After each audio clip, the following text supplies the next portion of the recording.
Доста едра плувчета си избрал. За тази дълбочина е добре, нали? По-отвесиран такъм. Колко грама е това? 4-5? 5 грама. Аз съм е приотежнил. От салачи, къде е по дъното, къде е близко до дъното. Чувствително не мисля.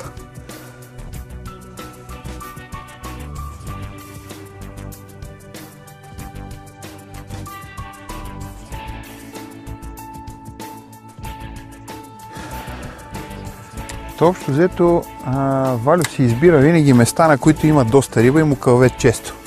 Защо ли? Да, има и друг тип риболовци, които предпочитат да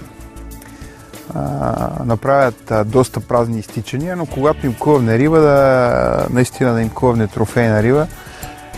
Мене ми се струва, че тук наистина има доста риба, ама и доста дребосък върти. Дребна е, да. Надяваме се, аз и ти, всички се надяваме, че ще лезе някой по-добра риба. Аз ще настоявам още известно време. Виждам, че захранваш само с червеи на този етап.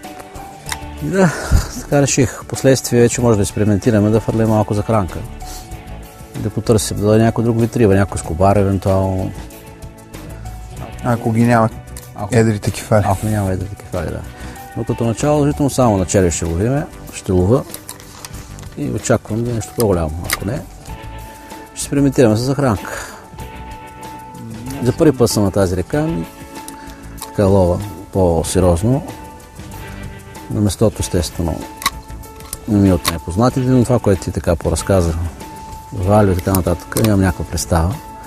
Ще стъпа на тази база, пък да видим. Сравнително равно е, няма закачки и доста така... Да, удобно е много за риболов. Доста удобно. Виждам, че дълбочината е тук под краката ни в тази част на реката. Навътре изплитнява малко. Което е удобно, но пък трябва да се пази тишина. Това е един от недостатъците, когато ловиш наблизко. Това, което ми направи впечатление предните пъти, когато идвах, винаги когато съм ловил големи едри кефали, винаги съм бил сам.